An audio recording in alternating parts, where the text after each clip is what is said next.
Welcome to the inaugural episode of the So Damn Insane Show. Today, Jerry introduces the series and sits down with his longtime friend, Speaker Willie Brown. And now the man whose life has been so damn insane, Jerry Haliva! Hello, everybody.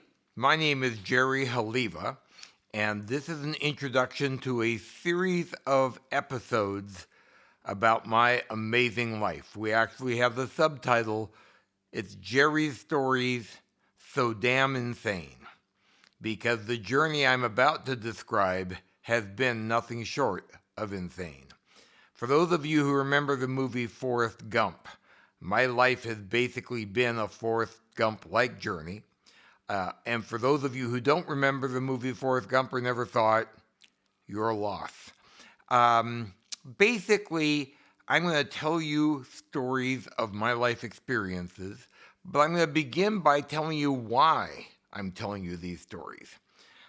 Number one, I'm a pretty good storyteller.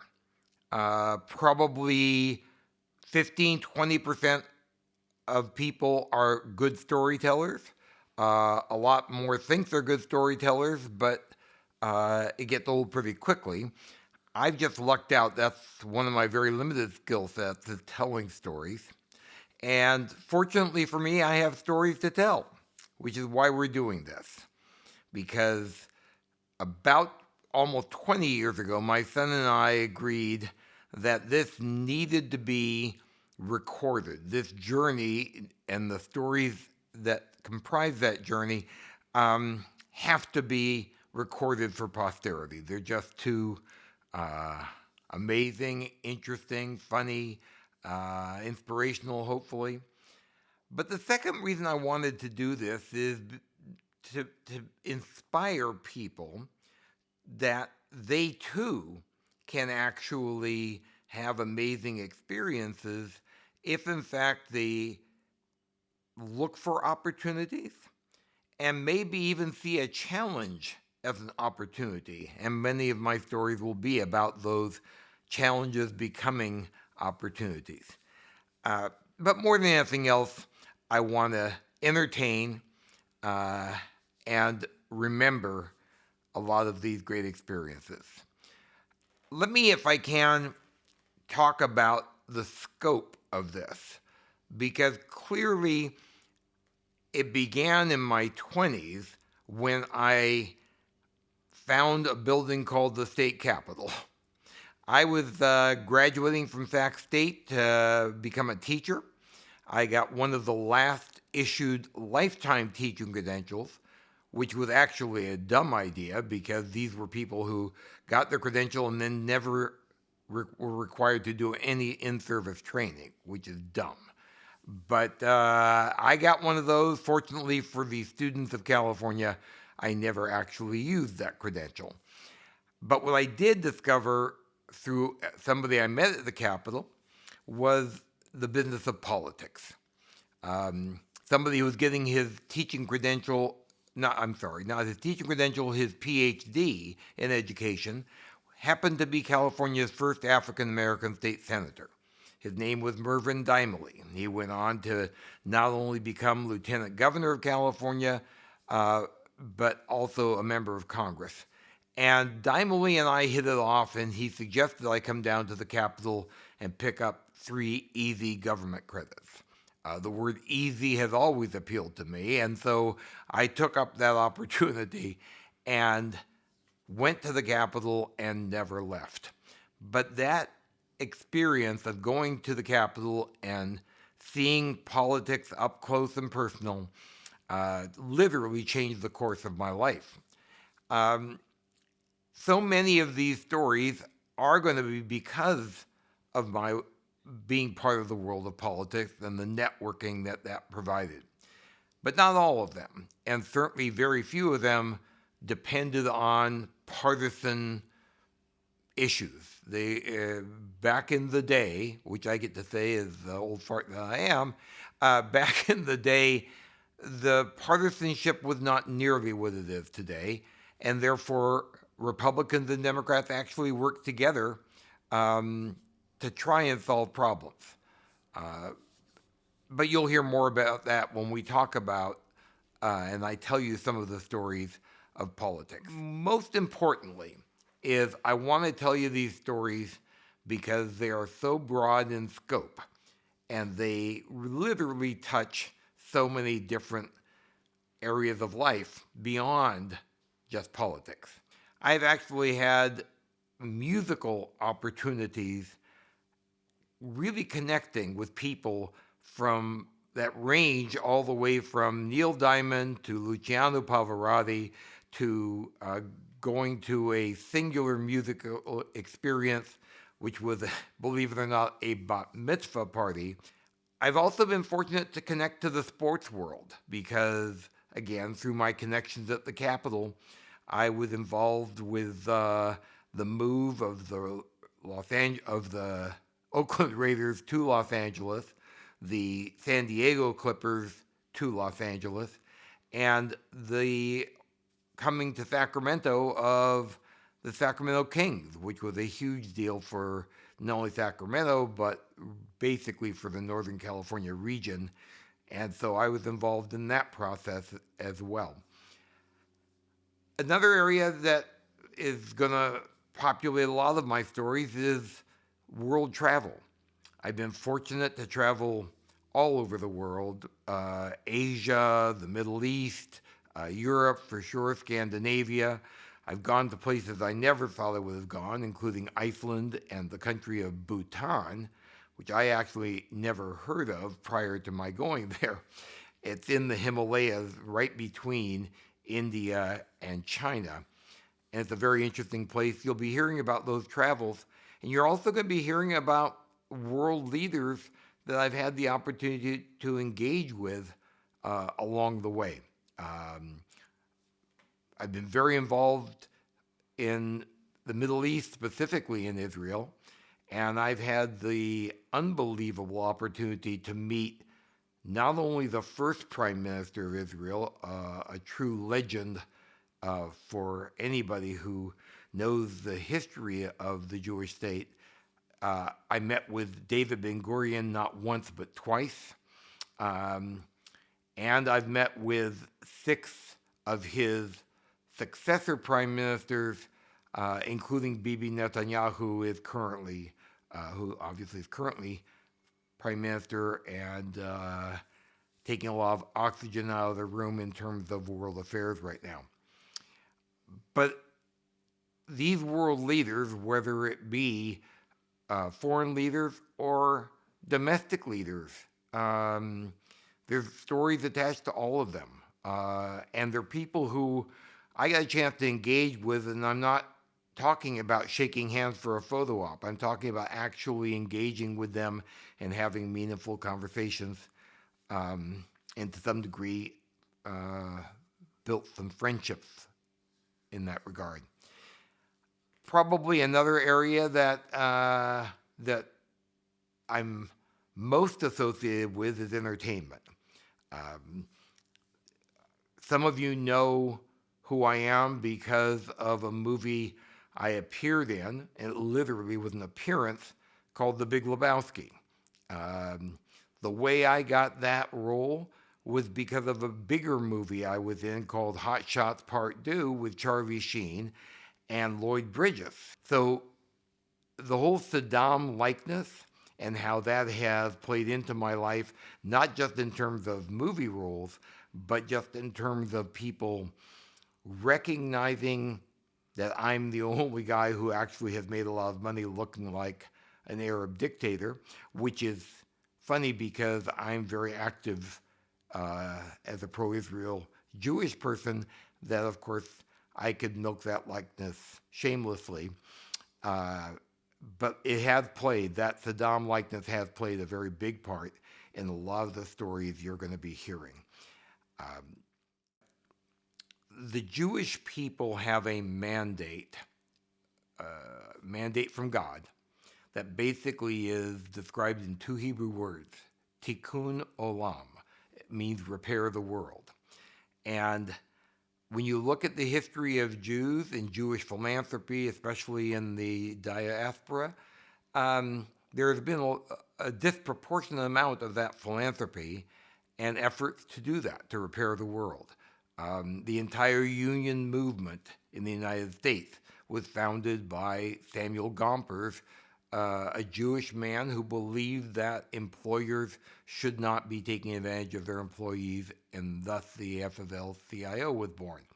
I kind of want this series to help make a difference also, because if you are empowered by any of these stories I'm about to tell, it will give you the opportunity to make a difference in your life and in the world in which you live. So I'm hopeful that's going to be the outcome of this storytelling. Again, I hope it is not only inspirational, but I hope it's funny, and that you catch that my sense of humor is worth listening to, and even worth tolerating, which so many of my friends and family do when it comes to my sense of humor.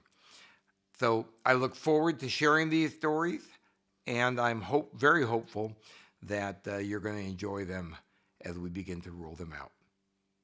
Thank you for watching. Louis, I followed my old boss because I always knew you as Mr. Speaker, and then you became Mr. Mayor, and I just like going with Louis if that works for you. Because that's the way Wally always called you. That's my Portuguese name. Oh yeah, very good. Okay. Is that what Costa uses then? Jimmy Costa? He's not Portuguese. He's faking it. He is, but he's faking it. Yeah. Well, again, I just can't thank you enough, my friends, for doing this. I tried doing a memoir with my son Michael years ago, and unlike Basic Brown, which you wrote and was very successful as a memoir, I couldn't make it work. So I've been bullshitting about it for 15 years, and I'm finally deciding to do something which is talk about this amazing life I've had and engage with people who have helped make that life amazing, of which you are one. And so thank you. Well, I'm delighted to be a part of whatever you're doing. No different from what you've done all your life. Well, the one thing I want to tell you is that although you've done many things for me over the years, the best thing you did for me was something you didn't do. And that was when Caribbean, my old boss and your old friend, organized a trip to Russia for the Soviet Jewry movement to rescue Jews in Russia. Go ahead, I'm listening. And so he put together a list of who was going on that trip. Obviously, you were number one on that list, short list. And then you found out it was November in Russia, which is cold. And although you had a fabulous fur coat, you chose not to go to someplace cold.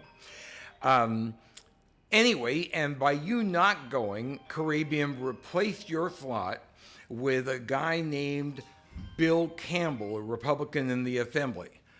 And when he told me, my response was, "That Neanderthal from Whittier?"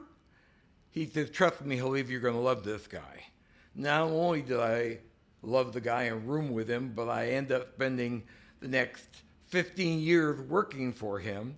And that changed my whole life, obviously, as you've been very much aware. And it's only because I didn't go. Yeah, exactly. It's unusual, frankly, to have somebody get success out of some other person's inability to accept an engagement that individual had promised. I had promised to go to Russia because Moscone was on that trip. Right. And Priolo was on that trip. I actually we were looking to literally to try to put something together with Republicans for the speakership. Hello. And that was all part of that. Look at this. So you have Caribbean, Campbell, Bob Beverly, Zenovich, Moscone, and then Moscone insisted on bringing his funding guy, Jack Brooks from Fremont Bank. Yep. And so that was the group. The guy who previously owned a piece of the football team over in the East Raiders. Bay. Yeah, That's he right. had a small piece. And so this was the group, and there were two purposes. I only found out about the second one once we got there. The first purpose was to meet with some Soviet Jews who'd been denied the ability to leave Russia to go to Israel. The second was to elect you speaker and to elect Zenovich pro tem. Yep. And that was kind of, I mean, yes, we were talking about Soviet Jews and the issue, but that was the main political agenda item. And so Richard Alatorre was in charge back here of trying to gather the right number of Dems for your speakership. Our job was to make sure that Bob Beverly delivered the Republican caucus, or at least a significant number of them, to combine with the Democrats, because back then, of course, we did bipartisan shit. And we worked him hard. Beverly had a hard time because of you ran Ways and Means like it was your committee, which it was. What do you think I did? Like it was my totally committee. your committee. And No question about it. I pound the gavel if nobody was in the chair but me. And I ran every item that was on the agenda. I didn't need anyone to testify for participating in that effort, and I made sure that I announced how people had voted, whether they were there or not. Exactly. Yeah. Well, that's back in the days when Ways and Means existed before they decided to split it into appropriations and budget, and it was your committee and you ran it, and so Beverly. And there was a counterpart to my doing what I was doing in my committee. Randy Collier was doing essentially the same thing in the Senate, and so being President Pro Tem of the Senate was a good gig, or being Speaker was a good gig. Yeah. But it wasn't the most powerful gig, because those of us who determined every aspect of the content of the budget really had the leverage with individual members on a daily basis on what you could or could not do and what you could or could not achieve. Absolutely. And so, I mean, again, that's part of this amazing legacy that you've had, is that you were able to exercise that degree of power and at the same time not alienate a lot of people who did not benefit from the largesse that, I mean, because you have to make choices and you have to tell some, part of leadership is telling some people no. Well, your boss, frankly, was responsible ultimately for my being a person doing Ways and Means, because I really wanted to be the majority leader in the administration of Bob Moretti. Yeah. And your boss wanted to be the majority leader because they didn't want to work hard. He wanted to just be the majority leader and the spokesperson, frankly, for the legislature, because Moretti was not much of a guy that could command that. But Moretti was on the tennis court. Yes. Or any other place to play. and in that regard, he convinced Moretti that under no circumstances should Willie Brown be the majority leader. He is the best speaker, he's the best spokesperson, etc. But Moretti, you need somebody who will actually run the house. And that's how I got the job. I had no idea what the job was. Didn't know anything about it. You figured it out very quickly. Until the first meeting. Because we selected the vice president of that body, or the vice chair of that body, was the guy who played organ in the piano. Ralph Dill? No, the Republican. The Republican. The big guy from that part of Los Angeles that was even closer to the border of everything. Oh, San Diego. And I'm but blanking he, on the he name. he was the probably the guy that the Republicans respected the most. And he became the vice chair. And in that capacity, 15, 20 years later, when I put together the speakership successfully in 1980, it was in part because I had established such a working relationship with the most important Republican around, and that led. And so all these things that you and Caribbean were doing, and all these people you were connecting, ultimately led to a successful speakership for Willie Brown. Well, I will tell you, it was a successful speakership for the state of California. I will tell you, but it's interesting that you referenced that we go back to what happened in Russia, because we were successful in convincing Bob Beverly to deliver Republican votes for your speakership. Back home, Richard Alatorre had not convinced enough of your caucus to actually combine with the Reaps and make that election in 1974 possible. It is ironic that all those years later, that Richard running for a special election in LA is what caused Caribbean to lose the majority leader job, because Moretti had Ralph Ochoa in the same seat. And he said, if you're going with your guy, you're not supporting me, and I'm the speaker. And as a result, Caribbean lost that gig, and Jack Fenton became majority leader, as you recall. And all those folk were all Democrats. Yes. Frank Lanterman is the Republican that I was talking about. Absolutely. Yeah. And for which he's one of three people responsible for our homeless problem. Lanterman Petra's Short Act is why we haven't been able to address the mental health needs. Ronald Reagan made, I think, a big mistake in closing the state hospital down. Well, but that's what he did. He closed the state hospital. He had a good theory. His theory, I think, was that we would have all of the mental health system designed so that in every district, in every county, that's where you would deal with whomever had the challenge that you have in the mental illness world. And those three guys were, and they were one Republican and two Democrats. Right.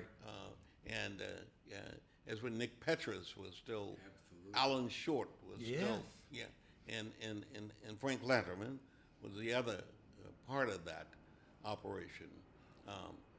By then, you just didn't have the kind of leverage that we ultimately were able to get in the years thereafter, because we were all more experienced by then. Right.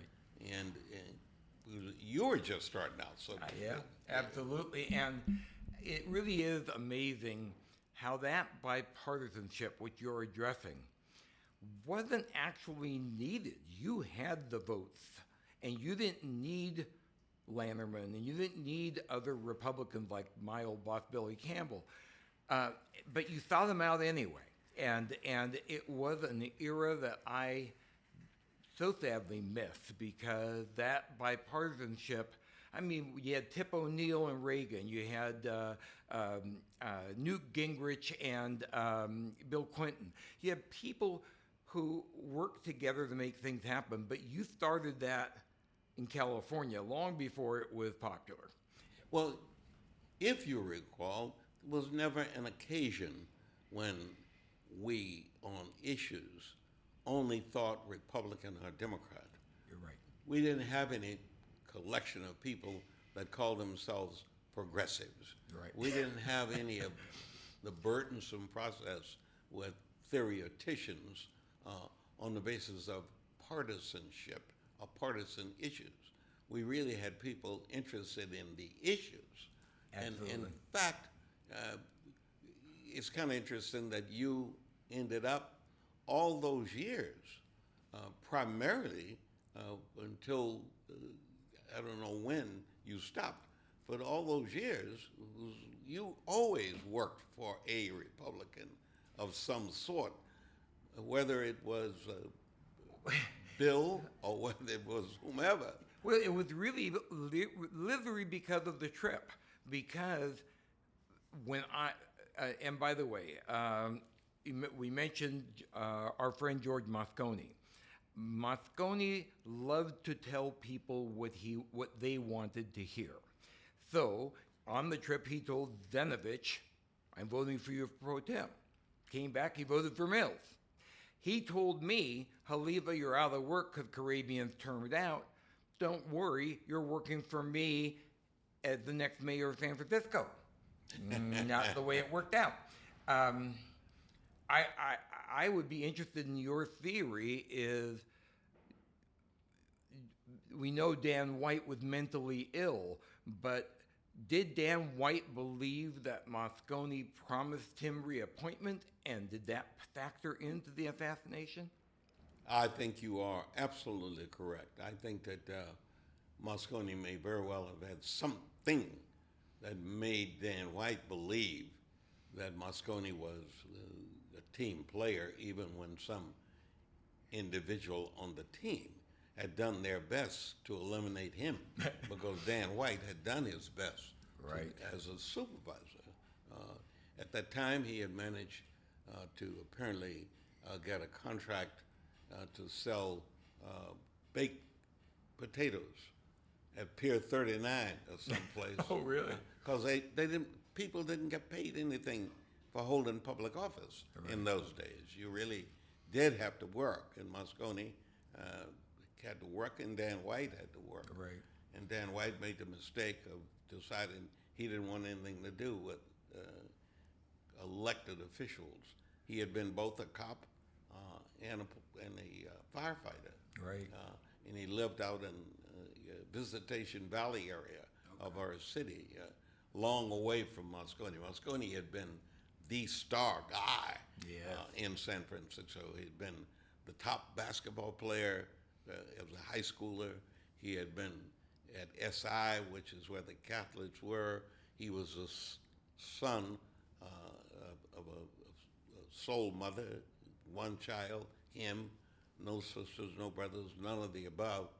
And he was super popular.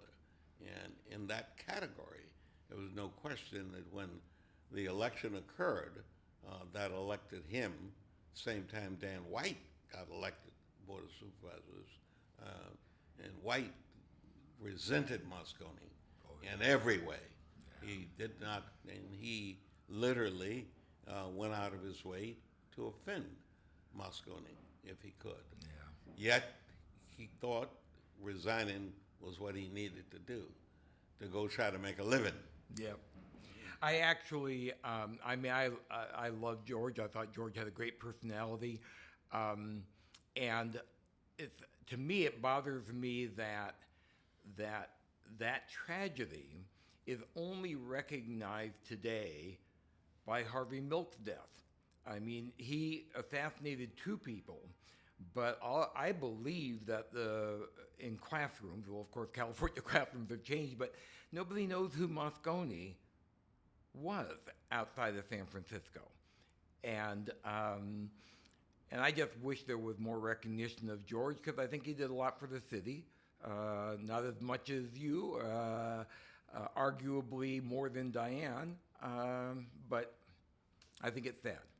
The assassination of George Moscone is almost a forgotten incident, so to speak, because yes, this town evolved into a guy who was not even a participant in the decision making in the city, but that guy had insulted Dan White because Dan White hated gays. Right.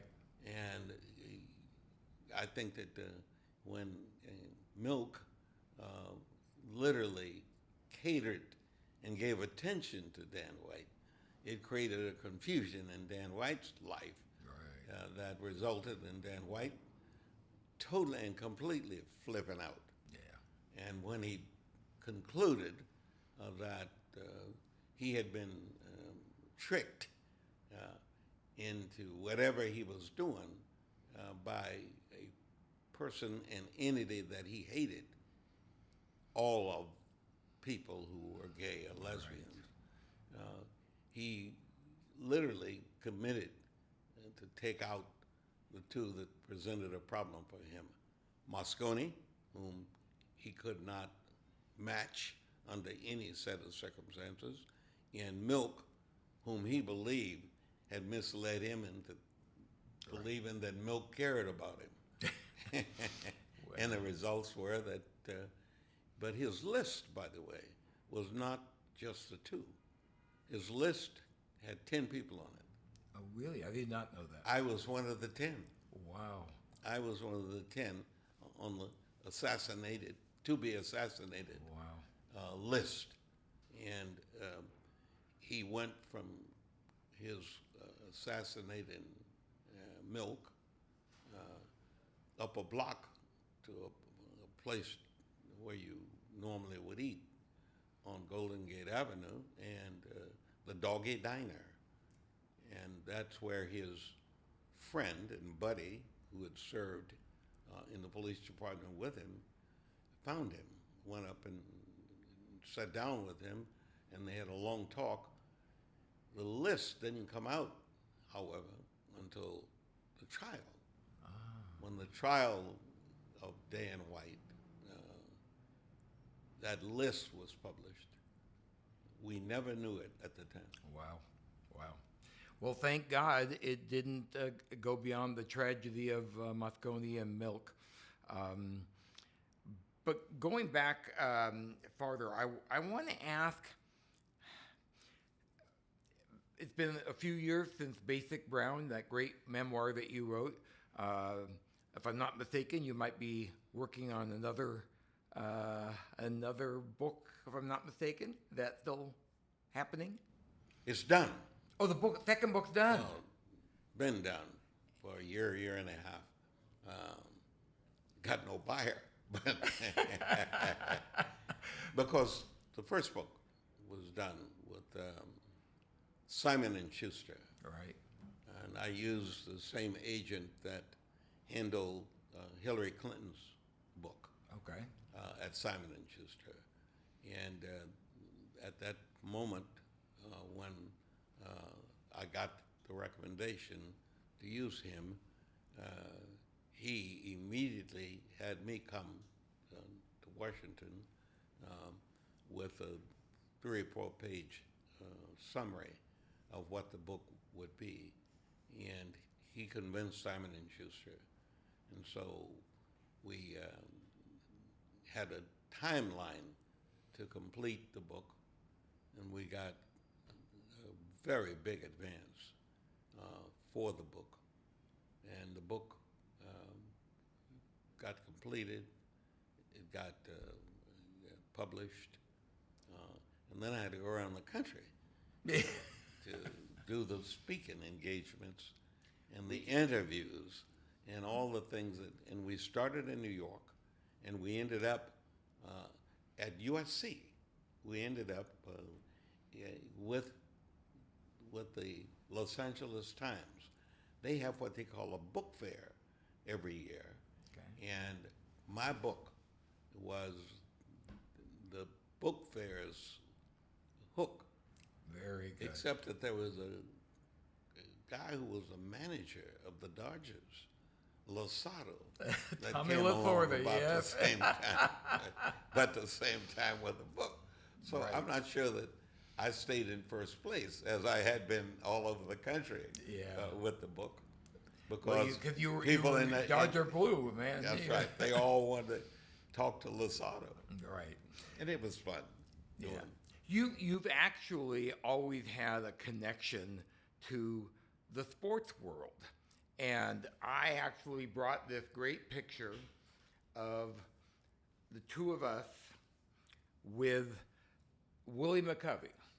And the reason I brought it is because when you were gracious to allow Campbell to treat me like a colleague instead of a staffer. So whenever Campbell was invited to stuff, he said, "Can I bring Haliva?" And you would always say, "Yeah, you can bring Haliva."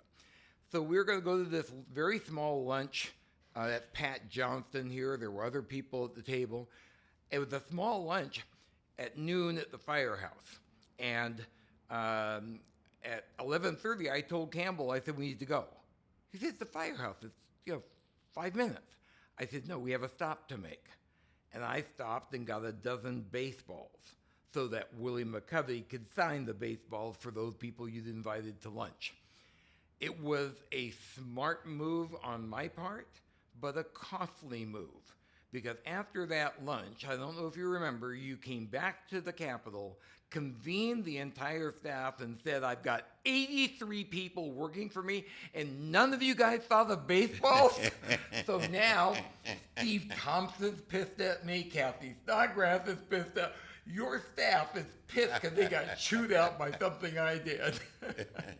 But that was kind of your antics, ultimately, because you had the sense of what benefit could be from any exchange with somebody not connected to the legislature, but a visitor to the legislature. And there was more than just baseball players. Right. We had football players. Oh, visit. absolutely. I got one here with Willie Galt that you actually described, and politically you can't do this now, but then you said Oreo, Jerry and the two Willies. Yeah. Well, I guess you can't politically do that today, but it was funny back then. It's still funny to me today. If you remember, we had a ton of people from the entertainment world and from the sports world. Absolutely. We went out of our way. And I must say that none of us understood how best to exploit that. Your reputation as an exploiter exceeded anything Trump has ever done. Well, I don't appreciate that reference, but... No, but Trump was a very close. I'm telling you, Trump went from being an unsuccessful real estate guy into The Apprentice. And then he went from The Apprentice to politics. He was never in politics. No. Prior to about 2012. Trump is like a newcomer to politics. Yeah. Which was part of his attraction. That is right. He was, but he always knew exactly how to walk out of there with people remembering that he was there. Absolutely. And that was kind of the way in which you operated. They knew who was there, period. And you were really fortunate because both Caribbean, whom you started with apparently, and ultimately Bill Campbell, did not under any circumstances resent in any fashion your doing the things that needed to be done. Because you already did them on behalf of them. You never did it on behalf of yourself. Period. Well, but I benefited every bit as much as the men I worked for.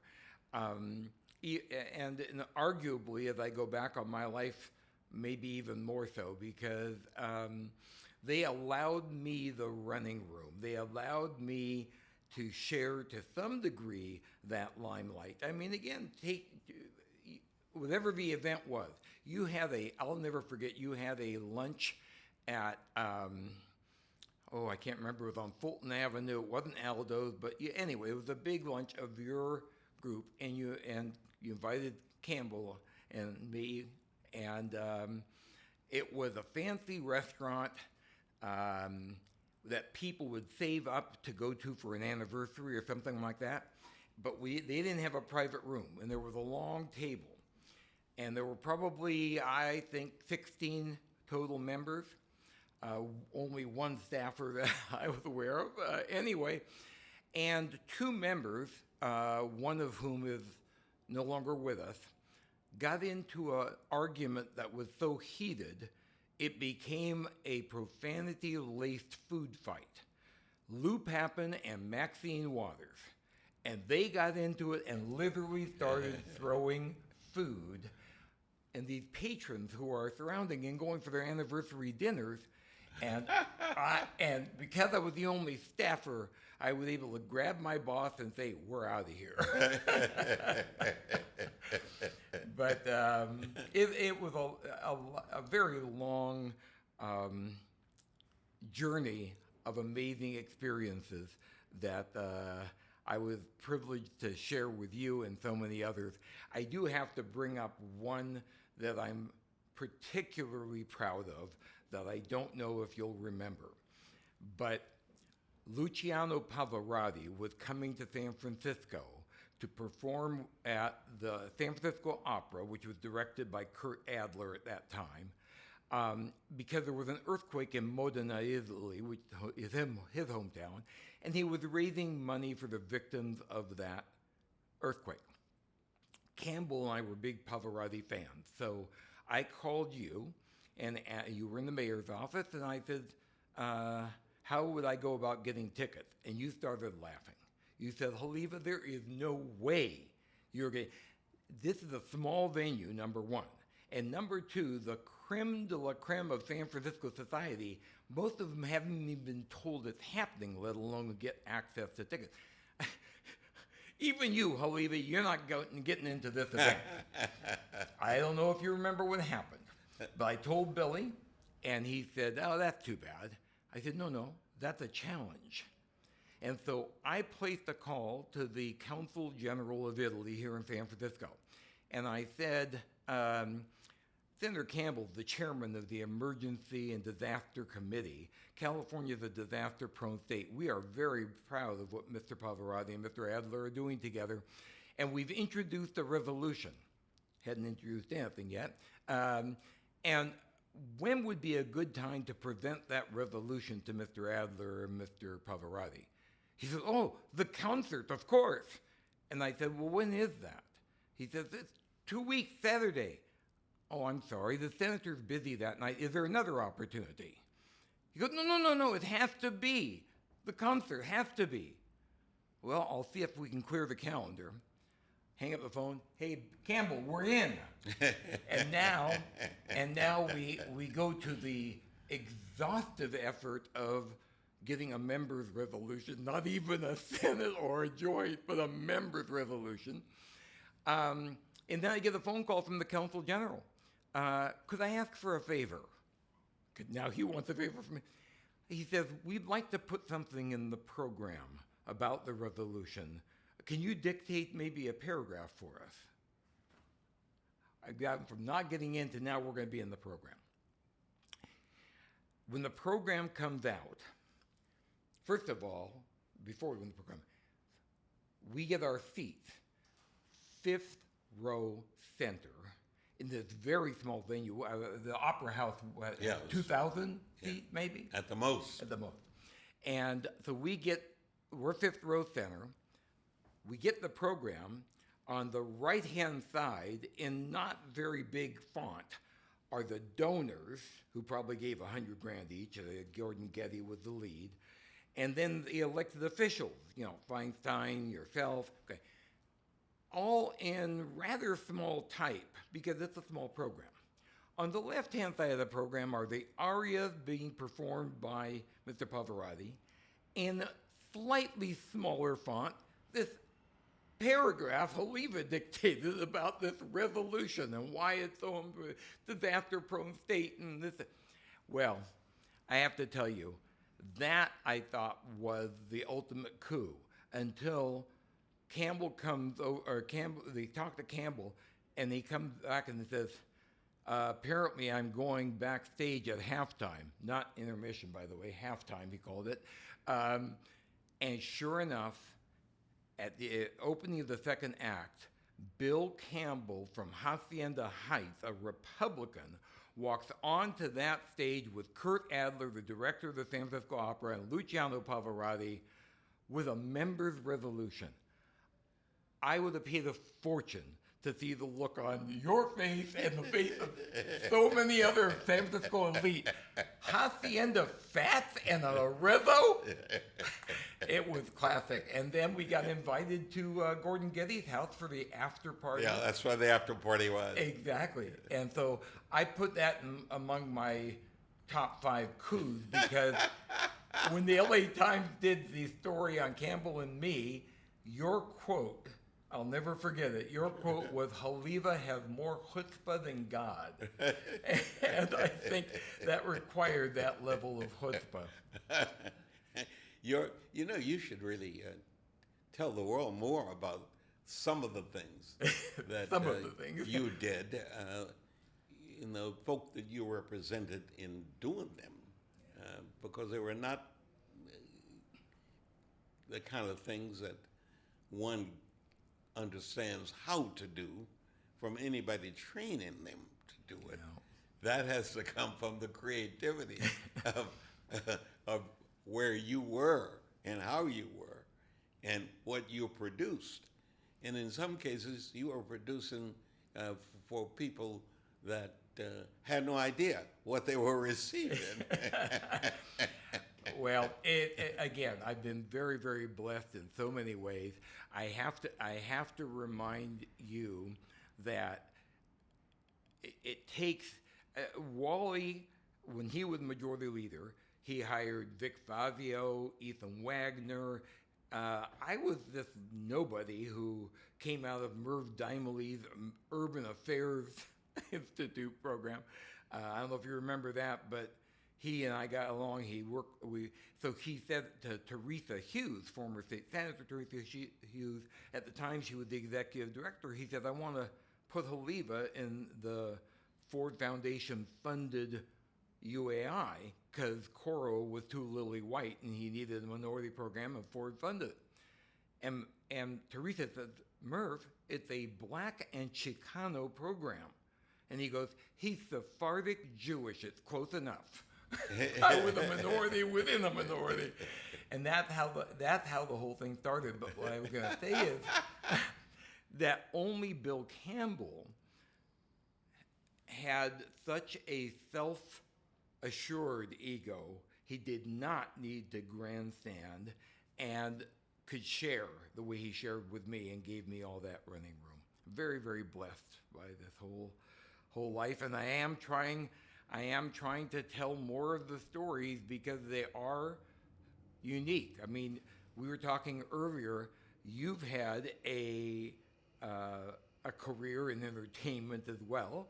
I have lucked out with the whole Saddam Hussein thing, but there's an entertainment side to all of this. And like you said, when you brought all those entertainers to Sacramento, I don't know if you remember, but you introduced me to Ray Charles. Thrill of my life to meet Ray Charles. I mean, were you and Ray close personally? Yep. How about Sammy Davis Jr.? Oh, that's right. I didn't get a chance to meet Sammy. I remember you had him for a couple of events. Yep. But, yeah.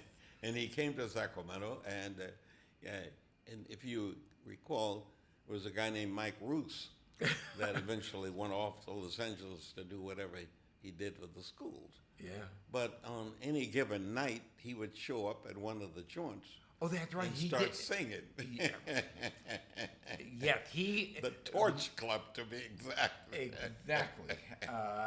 Boy, the Torch Club. And that was another great example of the bipartisanship. You, on the floor of the assembly, probably your most vocal opponent was Dick Mountjoy. And yet that very same night, you and Mountjoy are at the Torch Club. And again, it goes back to a day. So here's my $64 million question. How have things changed as dramatically as they have? I said this to you at the previous lunch. I said, your eloquent words at the Democratic National Convention, where you stood up and said, "Give me back my delegation." Do you feel like you want to yell, "Give me back my party"? I don't think I would want to be in charge of the Democratic Party in the way in which it is currently structured and the way in which it's currently run. In the old days, the chair of the party actually had a job, no matter which party. It could be the Republican Party, it could be the Democratic Party, county committee chair. You really had a legitimate amount of power to be able to execute.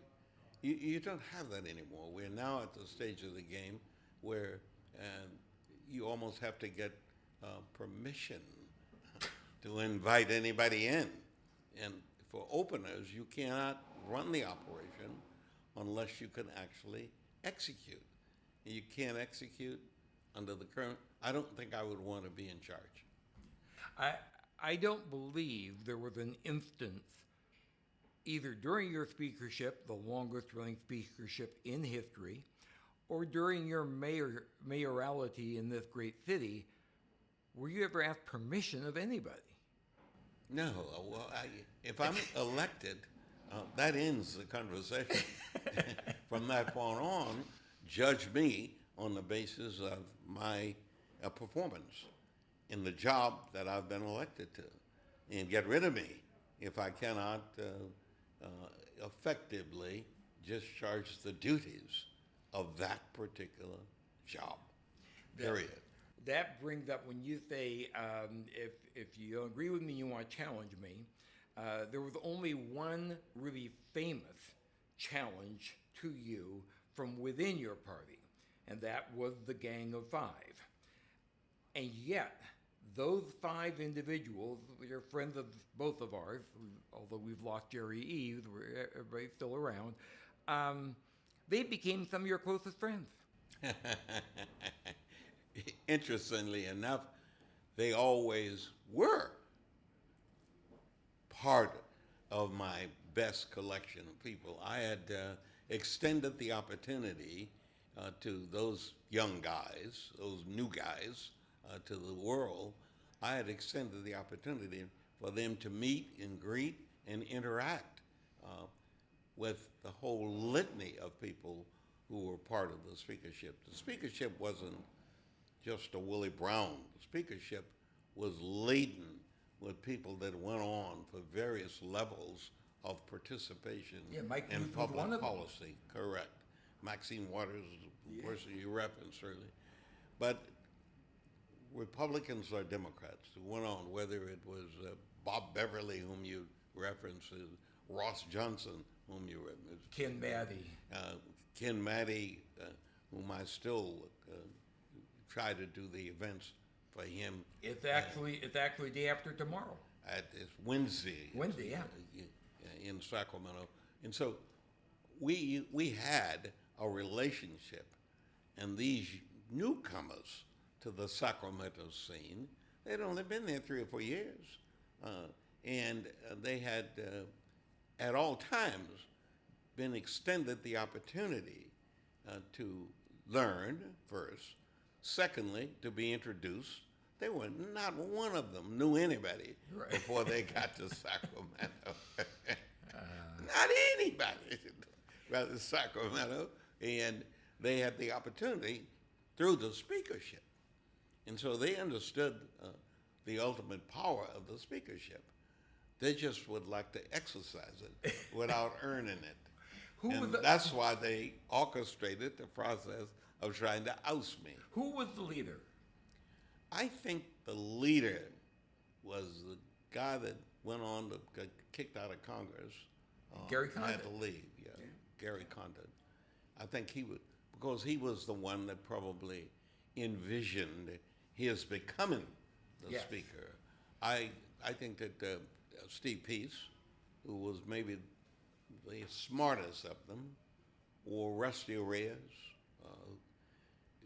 Clearly, Calderon simply wanted to be the Chief Justice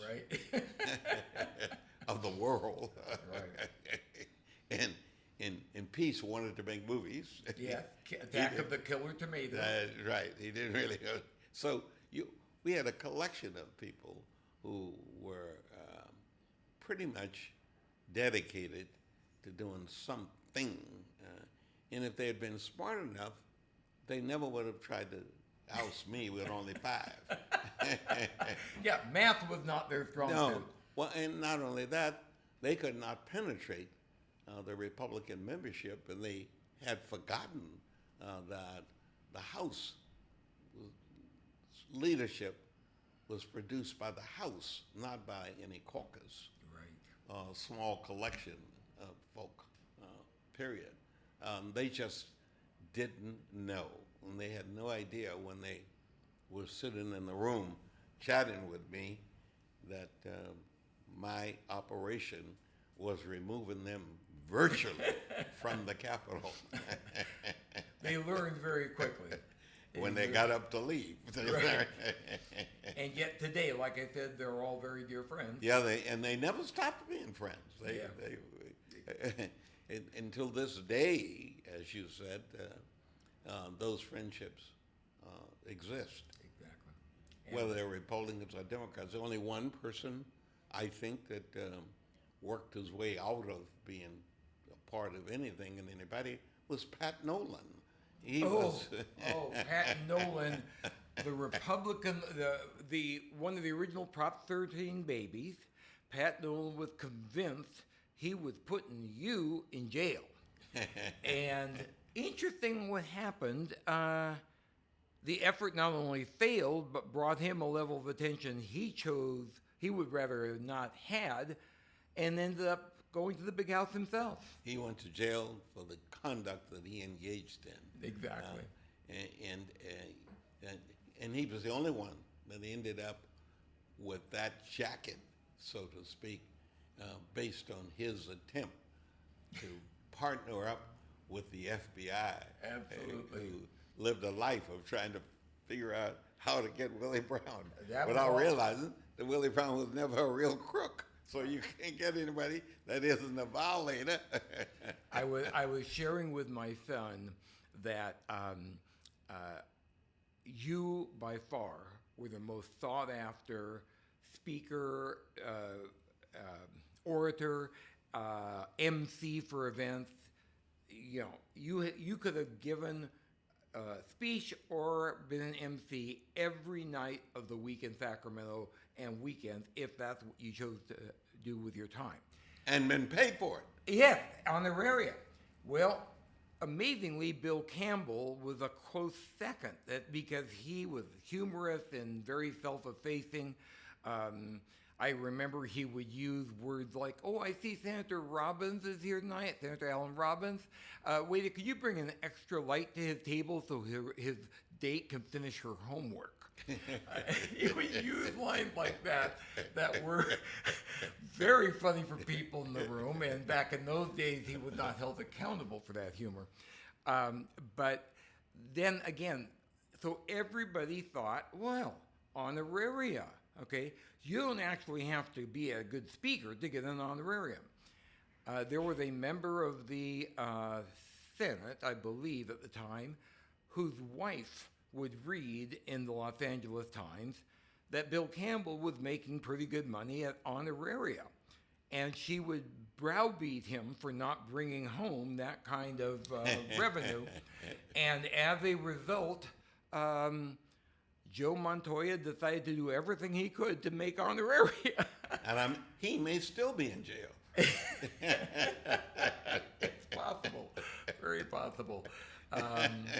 Anyway, I want to, and I'm so grateful again for the time you've allowed in our friendship. I want to bring it all the way back around to the concept that there was this time when it wasn't Republicans and Democrats. There was a time when the body of elected officials, whether it was at the local, state, I mean, you always said money is politics is all local, and even at the local level, it's become partisan. And so now you have a time where it's not about issues. It seems to me people can't say let's have a discussion on the subject back then of busing. Busing was a high-profile, controversial issue. I think it might have been the cause of the food fight between Papin and Maxine that I referenced earlier. But it doesn't seem to be about issues now. It seems to be about the R or the D behind your name, and I'm just wondering, can it go back? Well, you know, in the time period that many of us served in the halls of the legislature, it was not like it was the only thing that we did in life. Most of us had something else that we were doing in life, and the halls of the legislature was a stopover for a limited period of time, annually, period. We were not paid enough to do the job. Well, per diem, we would be way, way displaced, Right. hugely displaced, or what have you. And the orchestration of all of what we would do and how we would do it was based upon the natural talent of the individual member, not how that member had been successful in a particular party. No, that member had to have something more for other members to have theirs. I remember so clearly that at one time, we literally had the Republicans had more talent among their members than Democrats, although Democrats were in charge. When Unruh was Speaker, he really didn't allow for anyone else to really surface. It was Jeff. Except It was that's all right. about Jeff. And then you had the business of reapportionment that so could adversely affect people. There was a sense, no, there's talent that ought to be here for the price we're paying these people. We really ought to use the best talent. So in all the categories, Bill Bagley, who was the first of the folk in our world on the public finance side that Reagan tapped as a person to run an agency of the federal government that was a new agency operation. He came from the legislature. He didn't come from any other place. Was that the Commodities Futures Trading Commission? Was Yes, that's right. That's exactly what it was.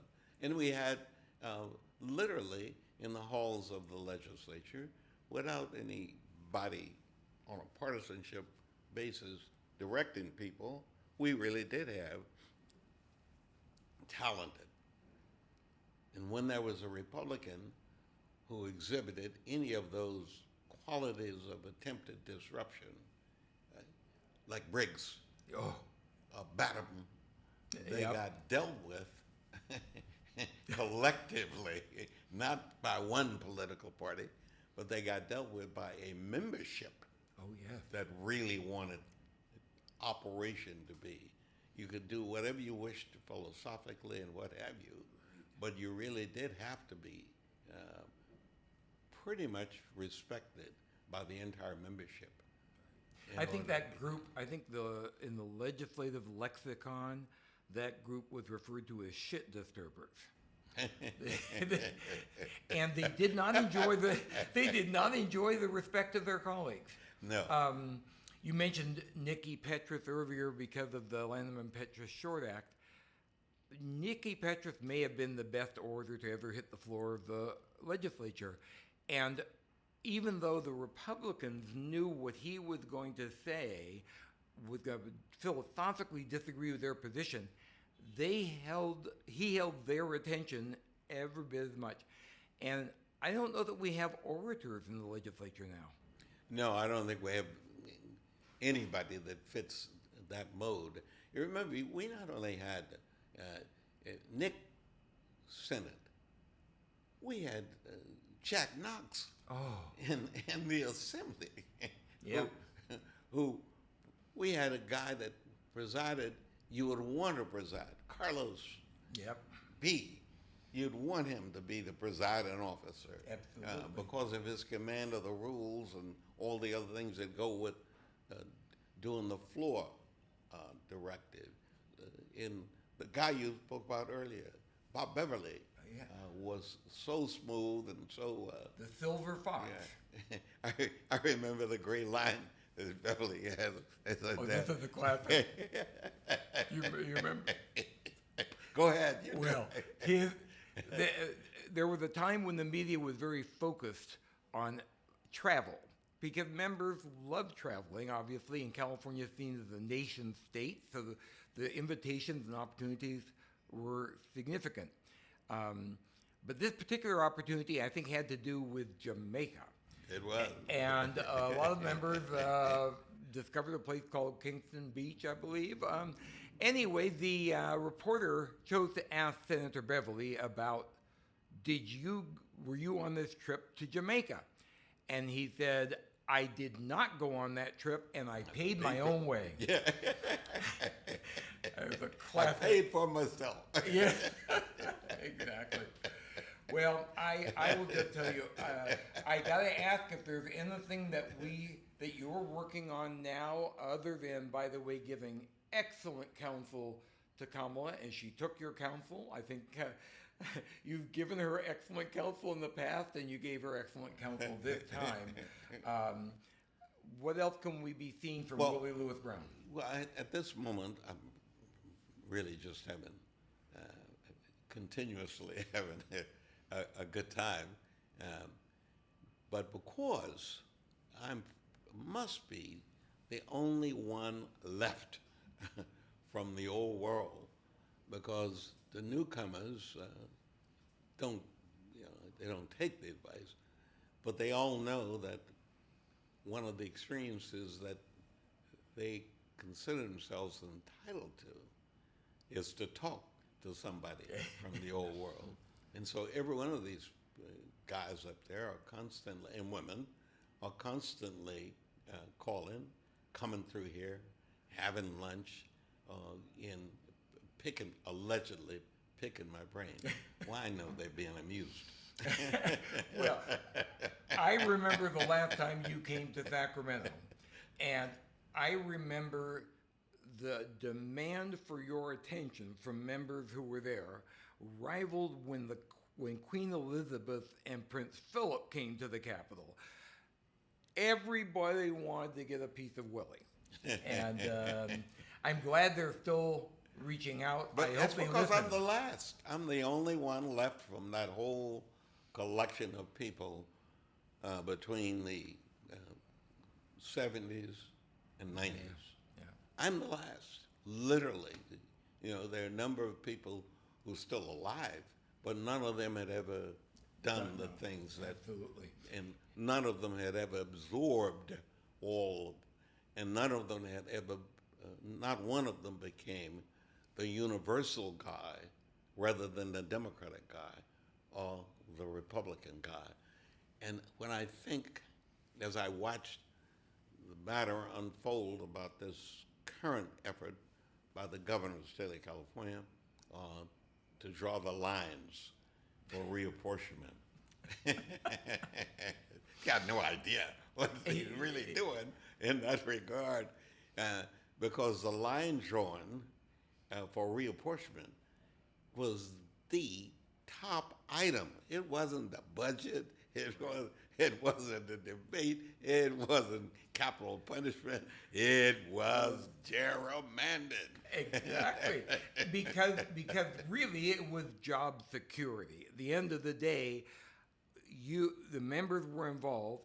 I don't recall who led the effort, I think in 2012 for the Independent Redistricting Commission, but I think it was a logical follow-up to the term limits effort, which I think was a huge mistake in retrospect.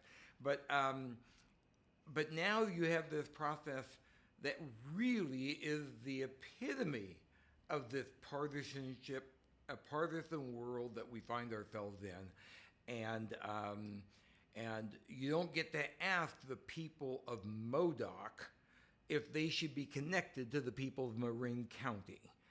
That's their concerns aren't what we're doing here. And no, not only that, all the business involving drawing of the lines, reapportionment process, for the state of California was about whether or not you could continue to hold public office if you choose to without being kicked out through the line drawn unless you deserve to be kicked out. And that would be determined because the name you used earlier, a fellow named Alatorre, was the last real architect of a whole business of line drawing. Jerry Brown, when he served as governor, you may or may not recall, but the one time his veto was overridden was when the whole business in 1982 of reapportionment and the two parties, the Democrats and the Republicans, and in my leadership role, we had drawn to give members of the House the opportunity to continue their careers, and the ones that we couldn't give that opportunity to, we found an alternative career, Right. a judgeship or something else. A consolation prize. That is correct. We also interacted with the congressional delegation on both sides of the aisle for purposes of line drawing of the congressional lines, not just the state assembly or the state senate lines. And we did all that openly, directly, and what have you. And if there was anybody that was totally unhappy with their personal, they could obviously file a lawsuit, and we, as a House, would defend against that lawsuit. Jerry Brown decided he was going to do something different about reapportionment. He didn't like the idea that reapportionment appeared to be an insider's game, and he vetoed the bill. We overrode his veto. Yeah. because while Jerry Brown was is a very bright person, he also wasn't good at math. Yeah, terrible. That's why he ran for president 5 times. Right. And he's still running, I assume.